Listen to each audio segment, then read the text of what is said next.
Hello everyone and welcome back to UGC NET mentor. I hope you are doing well guys. अगर आप future में assistant professor बनना चाहते हो तो आपके लिए ये वीडियो बहुत इंपॉर्टेंट रहने वाली है। मेक श्योर कि आप इस वीडियो को आराम से पूरा देख लें ताकि आपको कंप्लीट प्रोसेस समझ में आ जाए। देखिए गाइस, असिस्टेंट प्रोफेसर के रिक्रूटमेंट के दो प्रोसेस रहते हैं। पहला प्रोसेस होता है जिसमें आपका ओनली इंटरव्यू होता है, और सेकंड एक अलग प्रोसेस होता है जिसमें आपका रिटन एग्जाम होता है, देन उसके बाद आपका इंटरव्यू लिया जाता है। अभी दोनों प्रोसेस के बारे में मैं आपको बताऊंगा, देन उसके बारे में बताऊंगा, उसके बाद बताऊंगा कि यूजीसी की तरफ से जो गाइडलाइंस आ रही हैं, जो न्यूज आ रही है कि पीएचडी कंपलसरी नहीं है, वो क्या पूरा मामला है और क्या कुछ है आपको जानना यहाँ पर बहुत जरूरी है। देखिए गाइस, सबसे पहले हम बात करेंगे उस प्रोसेस की जहां पर आपका ओनली एग्जाम होता है और एग्जाम के बाद आपका इंटरव्यू लिया जाता है, उसके बाद आपका सिलेक्शन होता है। तो गाइस देखिए, जितने भी पब्लिक सर्विस कमीशन होते हैं, क्या बोला मैंने, जितने भी पब्लिक सर्विस कमीशन, जैसे हरियाणा पब्लिक सर्विस कमीशन हो गया, Madhya Pradesh public service commission, UP public service commission, ऐसे ही अलग अलग पब्लिक सर्विस कमीशन क्या करते हैं कि इनके स्टेट में जितने भी स्टेट गवर्नमेंट कॉलेज होते हैं, इसमें वैकेंसी जितनी भी निकलती हैं, उन वैकेंसीज को फिल करने के लिए ये अपना रिटन एग्जाम कंडक्ट करवाते हैं। रिटन एग्जाम कंडक्ट करवाने के बाद ये इंटरव्यू लेते हैं और देन आपका सिलेक्शन हो जाता है। अब यहाँ पर गाइस याद रखना कि रिटन एग्जाम में जितना अच्छे से आप स्कोर करोगे, इंटरव्यू में जितना अच्छे से स्कोर करोगे, उसके बेस पे ये यहाँ पर मेरिट लिस्ट बनती है, और उस मेरिट लिस्ट में अगर आपका नाम आ जाएगा तो आपका सिलेक्शन हो जाएगा। तो गाइस आपने क्या देखा कि यहाँ पर इस प्रोसेस में कहीं भी पीएचडी का कोई लेने देना नहीं है, ना तो रिटन एग्जाम में और ना ही इंटरव्यू में, कुछ भी नहीं इतना होता। लेकिन ये है कि आपको आपकी सब्जेक्ट की नॉलेज होनी चाहिए, वही रिटन एग्जाम में चेक किया जाता है और वही इंटरव्यू में चेक किया जाएगा कि आपको आपके सब्जेक्ट की कितनी नॉलेज है। एक दूसरा प्रोसेस होता है, जैसे हम बात करें जितनी भी यूनिवर्सिटीज हैं इंडिया में, यूनिवर्सिटीज के केस में क्या होता है कि ये लोग क्या करते हैं, ओनली इंटरव्यू कंडक्ट करते हैं। मतलब मैक्सिमम ऐसे होता है कि ये इंटरव्यू कंडक्ट करते हैं, इंटरव्यू में अगर आप पास हो जाओगे देन उसके बाद आपका सिलेक्शन हो जाता है। तो यहाँ पर रिटन एग्जाम का कंसेप्ट नहीं होता। तो ऐसे में जब आपका इंटरव्यू होता है तो इंटरव्यू के बेस पर आपका सिलेक्शन फाइनल माना जाता है। गाइस, इंटरव्यू में पहुंचने के लिए आपका एपीआई स्कोर चेक किया जाता है, क्योंकि अगर सभी लोग अप्लाई कर देंगे तो सभी का थोड़ी ना इंटरव्यू कंडक्ट किया जाएगा, बिकॉज अप्लाई करने वाले तो लाखों करोड़ों की संख्या में पहुंच जाएंगे। तो ऐसे में यहाँ पर एपीआई स्कोर कैलकुलेट किया जाता है, और उस एपीआई स्कोर के बेस पर जितने भी यहाँ पर कैंडिडेट होते हैं, लाइक 5 वैकेंसी है तो 3 टाइम्स का मतलब 15, तो स्टार्टिंग के जो टॉप के 15 कैंडिडेट होंगे उनको बुला लिया जाएगा इंटरव्यू के लिए। तो इस तरीके से इंटरव्यू का प्रोसेस रहता है। इंटरव्यू आपने पास कर लिया तो आपका सिलेक्शन यहाँ पर हो जाता है।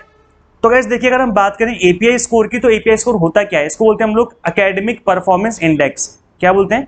Academic performance index. अब गाइस देखिए, अगर यूनिवर्सिटी में आप अप्लाई कर रहे हो और वहां पर अगर आपका एपीआई स्कोर चेक किया जाएगा, तो ये जो मैं आपके सामने पेज ओपन करके रखा हुआ है, ये 2018 में गाइडलाइंस आई थी यूजीसी की तरफ से, और इसके अकॉर्डिंग ही आपका एपीआई स्कोर तैयार किया जाता है। उसके बाद ही आपको इंटरव्यू के लिए कॉल किया जाता है। तो गाइस, अगर आप इसको ध्यान से देखेंगे तो यहाँ पर देखो, मैं आपको ऊपर बता दूं, दैट इज यहाँ पे लिखा हुआ है कि यूनिवर्सिटीज में असिस्टेंट प्रोफेसर के इंटरव्यू के शॉर्ट लिस्टिंग के लिए जो है इस टेबल का यूज किया जाएगा। ऐसा यूजीसी ने कहा था 2018 में। देखिए, मैंने यहाँ पर ये जो ऑफिशियल गाइडलाइंस ओपन करके रखी हुई है, यूजीसी की तरफ से आई हुई थी। तो गाइस देखिए, यहाँ पर क्या बोला जा रहा है कि जो ग्रेजुएशन है उसमें अगर आपने 80% या ज्यादा स्कोर किया है तो 15 नंबर मिलेंगे, 60% से 80% के बीच में स्कोर किया है तो 13 नंबर मिलेंगे, और 55 से 60% के बीच में स्कोर किया है तो उस केस में आपको 10 पॉइंट दिए जाएंगे, 10 मार्क्स दिए जाएंगे। ऐसे पोस्ट ग्रेजुएशन की अलग अलग कैटेगरी है, 3 कैटेगरी के अकॉर्डिंग मार्क्स डिवाइड कर रखे हैं। एमफिल किया हुआ है तो 7 नंबर, 60% से ज्यादा नंबर है, और 55 से 60% के बीच में है तो 5 नंबर। ऐसे पीएचडी कर रखा है तो 30 मार्क्स। मतलब आप देख सकते हैं कि सबसे ज्यादा मार्क्स जो है, कहीं भी आप चेक कर लो, सबसे ज्यादा मार्क्स जो है वो पीएचडी को दिए गए हैं। तो ऐसे में जिसने पीएचडी कर रखी है उसका एपीआई स्कोर ज्यादा हो जाएगा, और एपीआई स्कोर क्योंकि ज्यादा होगा उसका सिलेक्शन, उसी को इंटरव्यू के लिए कॉल किया जाएगा, देन यूनिवर्सिटी में उसका सिलेक्शन हो जाएगा। तो एक तरीके से कहा जाए कि इनडायरेक्ट वे में पीएचडी जो है वो कंपलसरी कर रखी थी, क्योंकि मैंने आपको बताया कि एपीआई जिसका ज्यादा होगा उसी को इंटरव्यू के लिए कॉल किया जाएगा, और जिसने पीएचडी कर रखी होगी ऑब्वियस सी बात है उसका एपीआई स्कोर ज्यादा होगा। क्योंकि बाकी कुछ भी कर लो आप, चाहे आप नेट जेआरएफ निकाल लो, चाहे आप रिसर्च पब्लिकेशन कर लो, या फिर टीचिंग एक्सपीरियंस कर लो, हर किसी के मार्क्स बहुत कम है।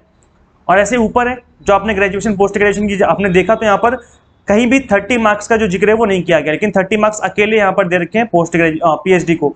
तो गाइज यहाँ पर एक तरीके से इनडायरेक्ट वे में पीएचडी कंपलसरी कर रखी थी फॉर दी यूनिवर्सिटी लेवल। तो गाइज देखिए, यहाँ पर जो एकेडमिक स्कोर था वो था 80 मार्क्स का। रिसर्च पब्लिकेशन हर एक पेपर के 2-2 नंबर मिलते थे। ऐसे 5 पेपर आप पब्लिश करा सकते हो जिसके मार्क्स काउंट किए जाएंगे, 10 पॉइंट दिए जाते थे। और टीचिंग एक्सपीरियंस का हर एक साल का 2 पॉइंट दिए जाते थे। तो इसका मतलब है कि 5 साल अगर आप पढ़ाते हो तो आपको 10 पॉइंट मिल जाते हैं, छठे साल पढ़ाओगे तो उसको पॉइंट नहीं मिलेंगे। तो गाइस इस तरीके से जो है आपका 100 मार्क्स का एपीआई स्कोर बन जाता था और देन उसके बेस पर आपको कॉल किया जाता था प्रोफेसर के इंटरव्यू के लिए। तो यहां पर गाइस इन चीजों को इंप्लीमेंट किया जाए, इससे पहले कोविड आ गया, कोविड-19 जैसे आया तो उसके बाद जो चीजें थी वो डिले हो गई, फिर बोला गया कि 2022 में जो है चीजें कंपलसरी कर दी जाएंगी और अभी भी काफी यूनिवर्सिटीज में इस सिस्टम को फॉलो किया जाता है क्योंकि यूजीसी की तरफ से ये गाइडलाइंस थी, ड्राफ्ट आया हुआ था उस टाइम पर, तो इस चीज को जो है फॉलो किया जा रहा है। अब देखिए यहाँ पर यूजीसी के जो चेयरमैन है इन्होंने क्या बोला, इन्होंने ये बोला कि भाई विश्वविद्यालय जो हमारा यूजीसी है, विश्वविद्यालय अनुदान आयोग, विश्वविद्यालय और महाविद्यालय, विश्वविद्यालय का मतलब यूनिवर्सिटीज होता है और महाविद्यालय का मतलब होता है कॉलेजेस। तो यहाँ पर स्थायी मतलब परमानेंट असिस्टेंट प्रोफेसर बनने के लिए पीएचडी की अनिवार्यता को खत्म करने पर विचार कर रहा है। तो गाइज अब यहाँ पर क्योंकि कमेटी बनाने की बात कही गई है, कमेटी बनाई जाएगी और उसके ऊपर विचार कर रहा है, अभी हुआ नहीं है, विचार कर रहा है और जब कमेटी बनेगी तो यहाँ पर 99% चांस है कि अब पीएचडी जो है वो कंपलसरी नहीं रखी जाएगी क्योंकि यहाँ पे देखो साफ साफ जैसा कि इन्होंने बोला है, इनकी बातों से तो ये लग रहा है, देखो साफ साफ लिखा हुआ है दैट इज की एक अच्छे शिक्षक और उसके पीएचडी होने में कोई सीधा संबंध नहीं होता है। मतलब अगर आपने पीएचडी कर रखी है तो ऐसे कोई गारंटी नहीं है कि आप बहुत अच्छे से पढ़ा सकते हो, बहुत अच्छे से कम्युनिकेट कर सकते हो, तो वो एक चीज अलग हो जाती है।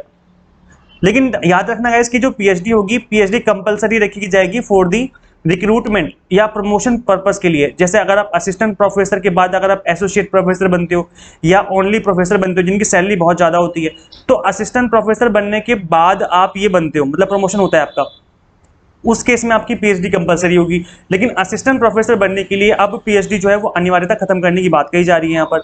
तो गाइज यहाँ पर जो आपका एपीआई स्कोर है, उस एपीआई स्कोर को लेकर के डेफिनेटली इस कमेटी के अंदर कुछ ना कुछ ऐसी बात जरूर की जाएगी जिससे इस एपीआई स्कोर का जो फंडा है जिसमें पीएचडी वालों को 30 मार्क्स दिए जा रहे हैं, इसको या तो खत्म किया जाएगा तो कम किया जाएगा। तो ये अब देखने वाली बात होगी बिकॉज अब कमेटी बनेगी, कमेटी की जो रिकमेंडेशन आएंगे उस रिकमेंडेशन के बेस पर एक नई गाइडलाइंस जारी करेगा यूजीसी, नया ड्राफ्ट बनेगा, गाइडलाइंस बनेगी, देन उसके बाद ही हमें एग्जैक्ट पता चल पाएगा कि एपीआई स्कोर का क्या होने वाला है। अब देखिएगा इस बहुत सारे स्टूडेंट्स का मुझे कमेंट आ रहा था, मैसेज आ रहे थे कि सर एपीआई स्कोर का क्या होगा, जो हमारा एपीआई स्कोर है उसका क्या होगा, क्योंकि मैंने इस टॉपिक पे पहले भी वीडियो बनाई थी तो उसको दोबारा से वीडियो बनाने का ये मतलब पर्पस था कि मैं आपको समझाऊं कि भाई एपीआई स्कोर क्या होता है, किस तरीके से कैलकुलेट किया जाता है, उसका यूज कहां पे किया जाता है। तो ये चीजें जानना बहुत जरूरी है बिकॉज अब जो है पीएचडी जो है यहाँ पर सहायक प्रोफेसर पद के लिए पीएचडी की अनिवार्यता खत्म करने की पर जो है समिति बनाई जाएगी और उसके ऊपर जो है बात जो भी उनकी गाइडलाइंस होंगी, जो भी उनको बात कहेगी यूजीसी को रिकमेंड करेंगी, उसके बाद ही जो है चीजें हमें समझ में आएंगी। अब यूजीसी की तरफ से ऑफिशियल गाइडलाइंस आएंगी दोबारा से, देन उसके बाद ही हमें सारी चीजें पता चलेंगी, डिटेल में पता चलेंगी, इसलिए थोड़ा सा वेट कर लीजिए आप लोग।